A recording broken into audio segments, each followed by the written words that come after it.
Oke, kita lanjutin ngobrol-ngobrol. Kita masih terus fokus terhadap lembaga kepolisian, ya. Sampai kemarin, sampai hari Sabtu kemarin itu sudah 3 orang yang dipecat secara tidak hormat karena terlibat dalam kasus pembunuhan Brigadir Yosua. Tapi tidak langsung pembunuhannya, tapi yang sekarang ini adalah obstruction of justice. Yang sudah dipecat itu Ferdy Sambo pembunuhan, dan ada 2 orang. Sementara masih ada 4 orang lagi yang menunggu untuk di sidang di Komisi Etik. Bersamaan itu juga ada Kapolres di bandara yang juga dipecat secara tidak hormat karena menerima hasil penjualan barang bukti. Berat ini, ada barang bukti dijual dan kemudian duitnya disetorkan ke komandannya. Nah, di satu sisi kemudian ini ada perdebatan juga yang mulai menarik perhatian publik, yakni pernyataan dari anggota Komisi 3 Demokrat Beni Harman menyatakan bahwa Satgasus yang semula dipimpin oleh Ferdy Sambo itu sebenarnya tugasnya pada waktu dulunya didirikan oleh Pak Tito pada tahun 2019 itu untuk pemilu, 2018 itu untuk pemilu, untuk mensukseskan salah satu capres. Kan pasti telunjuk langsung tertuju pada Pak Jokowi. Nah, ini yang kemudian membuat Arteria Dahlan dari Komisi 3 ngegas juga dia mempertanyakan, diminta buktikan kalau memang itu ada. Nah, ini saya kira ini isu yang sensitif dan juga cukup menarik, tetapi juga sekaligus strategis menjelang Pilpres 2024. Ya itu akhirnya seluruh problem Sambo itu kemudian harus dinaikkan suhunya ke arah politik, karena memang di tahun politik, jadi semua orang juga merasa ya oke, sekaligus aja tuh. Coba kita lepaskan dulu beban itu tuh. Jadi beban pertama tentu ada pada Kapolri untuk memperlihatkan keseriusan mengawasi dan mempercepat proses persidangan nanti itu. Kalau itu bisa dilakukan, maka orang akan anggap oke, soal-soal yang sifatnya politis mungkin tidak lagi dipercakapkan. Tetapi kalau Pak Sigit masih kelihatannya lamban dan masih berupaya untuk cari, kan terasa ada upaya untuk cari win-win solution gitu, dalam tanda petik itu. Dan itu yang menyebabkan orang juga agak jengkel gitu kan.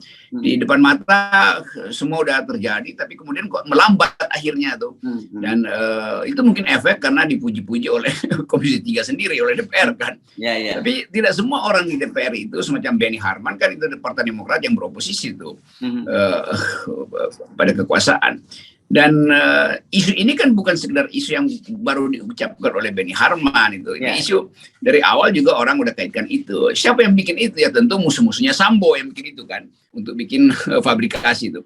Tetapi memang faktanya tanpa ada fabrikasi pun orang lihat kecenderungan kepolisian pada pemilu yang lalu untuk berpihak pada kubu Presiden Jokowi terutama tuh. Dan itu yang menyebabkan orang akan bongkar lagi kasus-kasus di mana surat suara sepertinya sudah diatur. Bagaimana demo mahasiswa dan oposisi kemudian dikendalikan dengan kekerasan di jalan-jalan kan. Jadi seluruh itu orang akan tanya itu ada apa sebetulnya. Nah, sekarang ada soal Sambo, lalu orang ingat oh itu terkait pasti itu, karena baru sekarang kita mengerti. Jadi setiap kali ada kasus Belly untuk membongkar rangkaian dari kejahatan, orang akan cari cara supaya dia terkait dengan kejahatan yang lain. Demikian misalnya kejahatan kilometer 50 terkait lagi tuh. Itu dengan sendirinya terjadi kalau peta penyelesaian soal Sambo ini tidak cepat dikooptasi oleh hukum. Kan ini variabel politik masuk terus. Tiba-tiba DPR seolah mengundang Kapolri dan penuh nasihat dan berupaya untuk tahu apa proses verbal di situ tuh, BAP-nya apa kan, hal yang sebetulnya nggak diperlukan tuh. Tapi karena polisi juga sedang ada dalam tingkat kecemasan, dia dilayani juga pertanyaan-pertanyaan semacam itu, yang sebetulnya itu bagian dari due process of law, tunggu aja sebetulnya. Jadi polisi sedikit kehilangan marwah dia, sehingga gamang. Nah, kegangaman itu yang akan membuat orang cari hubungan-hubungan yang lebih jauh dengan politik.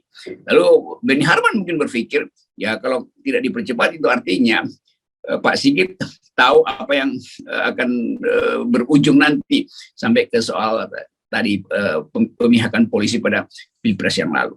Jadi akhirnya Pak Jokowi akan disebut dalam peta besar itu nanti. Kan sekarang petanya masih kecil-kecil kan, versi Sambo, versi anti Sambo, versi ini, versi itu. Pada akhirnya mungkin akan ada kaisar terakhir yang disasar oleh opini publik. Kita sebagai kaisar terakhir ya. The last emperor. Last emperor ya, Puyi. Oke, tetapi lepas benar tidaknya ya kasus itu, tentu saja kita mengingatkan ya, bagaimanapun juga kan orang sudah mulai melihat bahwa sekarang ini keberadaan Polri ini mengingatkan orang kembali kepada TNI atau ABRI pada waktu itu ya, pada masa era Orde Baru, dan di situ polisi juga di dalamnya, tapi sebagai adik bungsu waktu itu dia nggak punya peran signifikan lah begitu ya, anak pupuk bawang lah pada Orde Baru dulu gitu. Dan kemudian yang kita tahu karena kemudian untuk bermain-main kekuasaan, bagaimanapun lembaga TNI itu menjadi babak belur juga, dan kemudian ada kesadaran dari internal TNI untuk kembali ke back to basic itu. Dan kita kemarin juga mengingatkan soal itu kan. Saya kira di luar ada dorongan dari publik, tapi harus ada kesadaran juga dari internal polisi untuk juga lebih menjadikan polisi tidak lagi ditarik-tarik dalam kepentingan politik. Dan ini godaannya sebenarnya sangat berat sebenarnya. Kenapa? Karena ini memang tempting ya, menggoda banget ya untuk masuk ke politik itu. Kelihatannya itu yang sekarang jadi kerisauan internal tuh, dan para perwira polisi atau perwira tinggi tentu paham apa yang sebetulnya sedang dituntut oleh publik. Diucapkan atau nggak diucapkan, publik menuntut pertanggungjawaban yang lebih dari sekedar pertanggungjawaban kriminal. Walaupun itu memang agak absurd karena ini kan peristiwa kriminal aja tuh. Tapi udah terjadi opini bahwa polisi itu dikendalikan oleh politik, dikendalikan oleh kekuasaan. Nah ini sebetulnya yang kita mungkin berpikir atau kasih usulan, bagaimana kalau ada semacam pansus supaya lebih lega gitu. Jadi selama kasus-kasus semacam ini tidak diselesaikan secara total, orang justru curiga bahwa penyelesaian kasus Sambo juga pasti nggak akan total tuh. Kan itu kan, jadi tukar tambah dengan Sambo terjadi, tukar tambah dengan DPR terjadi, tukar tambah dengan Istana terjadi tuh. Maka kasus ini jadi tukar tambah 3 pihak sebetulnya tuh yang saling menyimpan rahasia kan. Kan pasti DPR tahu beberapa hal, tapi kemudian ya basa-basinya nggak bisa diucapkan karena itu cukup dengan dengar pendapat dengan kepolisian. Kepolisian juga tahu kelakuan DPR waktu bikin undang-undang tuh. Itu soalnya tuh saling tahu. Demikian juga DPR tahu bahwa kepolisian memang ada di pihak Pak Jokowi pada pemilu yang lalu. Pak Jokowi juga tahu bahwa pasti sebagian besar biaya kampanye pemilu juga terkait dengan dana-dana yang nggak bisa diaudit. Kan itu semuanya kan. Jadi yang beginian memang hanya bisa diselesaikan oleh satu kata, itu revolusi yang kita sering takutkan. Padahal itu intinya tuh. Tapi udahlah kita mau lihat dulu ini penyelesaian awalnya bagaimana. Pak Sigit masih bertahan pada semacam negosiasi yang atau tacit agreement, atau betul-betul dia mau ambil risiko bahwa kasus ini harus dibuka habis-habisan. Kan itu janji yang udah keburu diucapkan oleh Pak Sigit, dan publik menganggap habis-habisan artinya termasuk Satgasus Merah Putih yang udah dibubarkan, tapi orang masih ingin supaya diaudit kan. Ini beratnya sebetulnya bagian ini. Nah, saya menganggap bahwa sebaiknya kita fokus saja dulu pada Sambo itu supaya nggak gempar. Tapi kalaupun itu kegemparan terjadi, itu pasti ujungnya pada di istana. Ujung dari persoalan ini pasti ada di istana. Apalagi Benny Harman dari Partai Demokrat yang memang dari awal kita tahu sangat kritis dengan permainan politik uang itu pada pemilu 2019, pasti akan menuju ke situ tuh. Karena ini yang mengucapkan adalah politisi senior dari partai yang memang berseberangan dengan Presiden Jokowi. Ya. Dan ini sebenarnya jauh lebih ngeri-ngeri sedap gitu dibandingkan kasus Sambo itu sendiri kan gitu ya. Bukan ngeri-ngeri sedap ngeri karena di ujungnya ngeri ya. Sedap ngeri ya. Kalau ngeri-ngeri sedap, ngeri dulu baru sedap. Kalau ini sedap ngeri itu, ujungnya yang ngeri. Oh, ujungnya yang ngeri ya. Ya, tetapi betul seperti Anda katakan tadi, memang ada orang menganggap ini jadi tersendat gitu ya, penjelasan kasus Sambo ini. Ada orang mencurigai, wah ini mulai ada upaya-upaya bagaimana ada operasi untuk menyelamatkan Sambo kan begitu. Itu terutama bagaimana perannya dia, apakah dia menembak atau tidak. Sebenarnya kan itu kan jadi sekarang jadi setelah rekonstruksi kemarin orang jadi bertanya-tanya loh, kenapa tidak terjadi rekonstruksinya, tidak ada tembakan di kepala dari Verdi Sambo padahal sebelumnya diakui semacam itu. Yeah. Kemudian penyidiknya, ketua tim penyidik Andirian menyatakan bahwa nanti itu semua diserahkan kepada majelis hakim. Loh, padahal majelis hakim kalau mendapatkan konstruksi yang tidak cukup kuat, dia tentu akan membebaskan seorang tersangka kan begitu, karena ada giumnya di hakim kan lebih baik membebaskan 1.000 orang bersalah ketimbang menghukum 1 orang yang tidak bersalah kan gitu. Itu akhirnya ya betul itu, karena gelar perkara rekonstruksi atau apapun namanya itu untuk memperjelas, dan itu akhirnya orang kok nggak jadi jelas ya. Pengakuan Sambo akhirnya orang menganggap Sambo dibuat tekanan waktu beri pengakuan. Apakah versi Ibu Putri di Komnas HAM itu betul-betul versi dia atau versi yang juga dibuatkan kan? Hasilnya keraguan-keraguan terutama tuh, dan sangat mungkin juga orang menganggap ya udah kalau gitu tunggu aja Sambo nulis sendiri biografinya tuh, siapa-siapa yang di satu waktu nanti jadi buku bestseller itu. Tapi tetap ini momennya masih ada sebetulnya karena dorongan publik masih kuat, tapi kemudian para pengacara juga udah nggak sabar kan, akhirnya pengacara yang mau cek kemana-mana dengan soal yang lain itu untuk memperlihatkan kegagahan reputasi dia itu kan. Ini juga soal yang rumit juga. Nanti Pak Panjaitan justru dianggap wah ini berlebihan itu memamerkan keahlian dia itu, lalu kena di soal yang lain dia disomasi misalnya, lalu kasus ini berhenti lagi kan. Jadi ini yang mesti memang dikawal dengan akal pikiran, dan seluruh variabel yang belum relevan sebaiknya ditunda itu. Nanti begitu mulai terjadi koneksi antara variabel-variabel kriminal dan politik, baru dibuatkan lagi BAP baru, kira-kira begitu kan.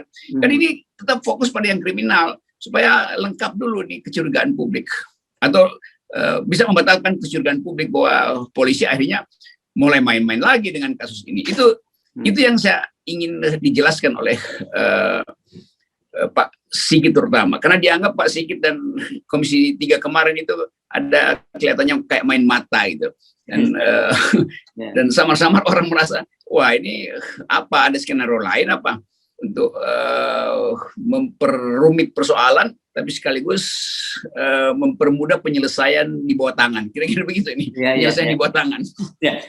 Saya juga mendapat karikatur kan, kiriman karikatur. Saya itu disebutkan itu ada digambarkan bagaimana ketika berlangsung rapat dengar pendapat antara Pak Kapolri dengan Komisi 3, kemudian komentarnya ini rapat dengar pendapat atau rapat dengar pujian gitu. Udah biasa lah itu. Mungkin yang perlu diaudit lebih dahulu bukan kepolisian, justru Komisi 3 mesti diaudit lebih dahulu kan. Disita dulu tuh apa namanya tuh data WA mereka sejak 5 tahun lalu misalnya, terus ya terpilih apa aja tuh, komunikasi dengan Kapolri, komunikasi dengan para penasihat polisi itu macam-macam kan ada di situ. Iya. Yang penting memang mestinya diperiksa malam sebelum rapat dengar pendapat, call detail recordnya gitu, catatan record mereka itu bisa diperiksa, dan itu bahkan akan menarik gitu ya. Kecuali sudah dihilangkan seperti CCTV di tempat Ferdi Sambo, itu pun juga masih bisa ditemukan kembali gitu, apalagi cuma soal begitu ya yang dipegang oleh operator gitu ya, Bung Rocky. Ya itu kan isinya pasti juga sampai sini aja nanti ya. Apa namanya tuh, dengar pendapatnya tuh, lalu ada sinyal-sinyal kecil tuh. Itu hal yang publik dengan mudah duga itu tuh, gampangnya. Karena ujungnya kan nggak ada sebetulnya isinya tuh pembicaraan pada waktu itu tuh, di Komisi 3. Tapi kita juga tetap mengapresiasi karena di luar itu masih ada juga sejumlah anggota Komisi 3 yang bersikap sangat kritis ya, termasuk salah satunya di Benny Harman gitu. Jadi semua tetap saja kita masih punya harapan lah. Di tengah situasi pemburukan terjadi, masih tetap aja orang yang terus berpikir dengan akal sehat, dan kita mengawalnya terus dengan 0% ya. Yes, okay.